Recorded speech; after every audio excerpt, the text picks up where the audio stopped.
It's easy to forget that in just over 4 weeks, Wisconsinites will elect a Supreme Court justice. Election Day is April 1st. Tonight, we begin our formal coverage of the candidates for the High Court, coverage that will culminate in a live We the People candidate debate on Friday night, March 28th. Tonight and next Friday night, we want to introduce you to the candidates one at a time. Next week, we will talk with Burnett County Circuit Court Judge Michael Gableman. Tonight, incumbent Justice Louis Butler is here, a former public defender and Milwaukee Municipal and Circuit Court judge. Butler was appointed to the Supreme Court by Governor Doyle in 2004. Welcome to the program, Louis Butler. Well, thank you very much for having me. It's good to be here, Frederica. Well, we wanted to ask you, over your 4 years now on the court, what have you learned? Oh, I tell you, it's such an honor to be serving as a member of the Wisconsin Supreme Court, to be working with outstanding legal minds and trying to interpret and apply the law for the people of Wisconsin. And I've really enjoyed the interaction that we've had with the lawyers. I've enjoyed the conference room debating that goes on when we sit down and meet and we decide cases. We had oral arguments today. And I rushed over here right after we sat through our tentative initial decision-making process for the 3 cases that we heard. So it's a fascinating experience. It's a wonderful opportunity to serve the people of Wisconsin. What are your highest held principles as a jurist? Well, I think most people care about how they're going to be viewed when they get into court. They want a court that is going to listen to what they have to say. They want a court that is going to understand their arguments and make decisions based upon their set of circumstances and the law. And so from my perspective, when I go to court, I try to keep an open mind. I try to hear the parties' arguments, and I take very seriously my responsibility as a judge to uphold the Constitution and to apply the law and hold wrongdoers accountable. That's what I do every single day. What about your highest held principles as a person? Highest held principles as a person. Well, I think the basic principles that all Wisconsinites have.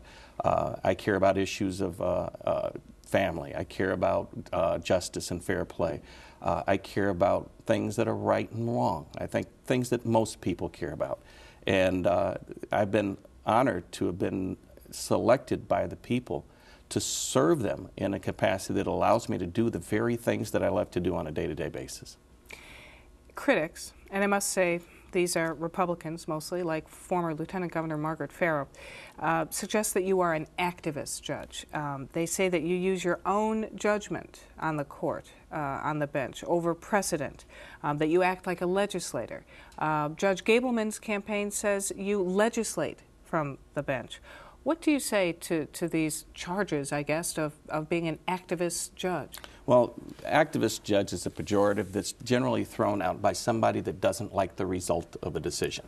That's where the term comes from. And I encourage people, when those terms are thrown around, to actually sit down and look at the cases that we decide, because I take very seriously our approach to the law in the state of Wisconsin. I look very carefully at every single case that the parties cite when they bring an argument to the court. I look very seriously at every case that's cited within the cases that are cited by the parties.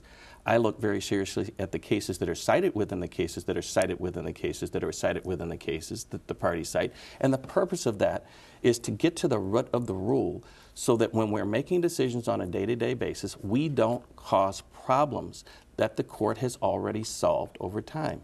So when people come out and they throw around these terms that, activist judges, because they don't like a particular result, I often encourage people, pin them down. Ask them what it is about the decision that they disagree with. Do they have a problem with the rationale or the reasoning? We have a court with, as I've said many times, 7 outstanding minds. We don't always agree, but we approach the law very carefully, and we try to approach issues of justice very carefully. And I think it's not fair to the court nor to the people of Wisconsin for people to attack, and I'm the candidate, so I expect to get attacked, but to attack the Wisconsin Supreme Court and suggest that we have an activist court when the top legal minds of the state are sitting there and trying to decide the disputes that people bring to them on a daily basis. That just makes no sense. Here's some more criticism, since you are running. There are also suggestions that because of your work as a public defender, that you are soft on crime. And in fact, there was a fundraising letter put out again by Margaret Farrow suggesting that you voted to release a sex predator into Milwaukee. First, what about that? And second, what about this idea that you are soft on crime? All right. First of all, with respect to releasing a sex predator, the court did no such thing. It's a ridiculous allegation that has been shown time and again to be just plain false. Anyone who will go back and look at the case will find that what the court did was not release anybody.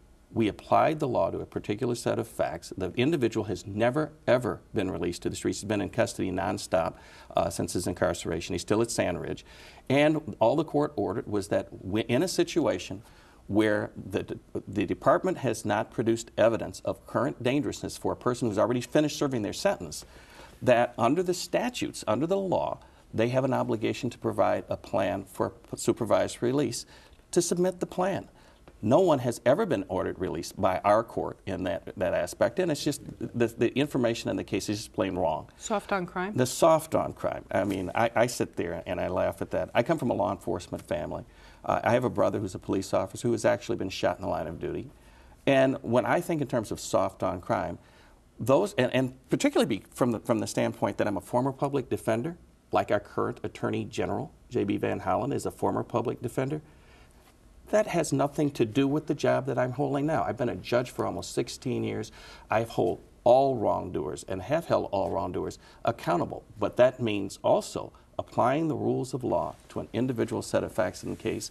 And if someone doesn't like a result, and people can always have a right to disagree with anything that the court does, it's one thing to say I disagree with a decision here or a decision there, but we've also upheld, my votes on the court have upheld decisions involving criminal cases when you factor in all the cases 97% of the time. That's soft.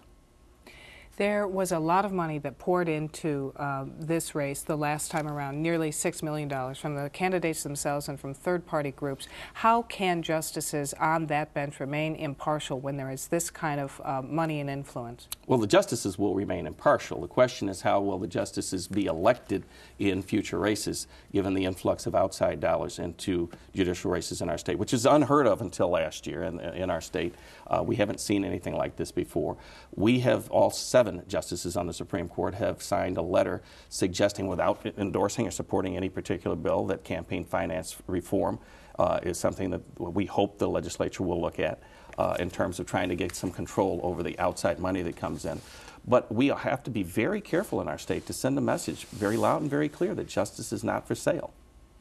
Justice Butler, we need to leave it there. Thanks very much. Thank you very much for having me. It's been a pleasure. Next week, we talk to the challenger in this race, Burnett County Circuit Judge Michael Gableman. Gableman and Butler will appear together on March 28th on our special We the People Supreme Court Forum.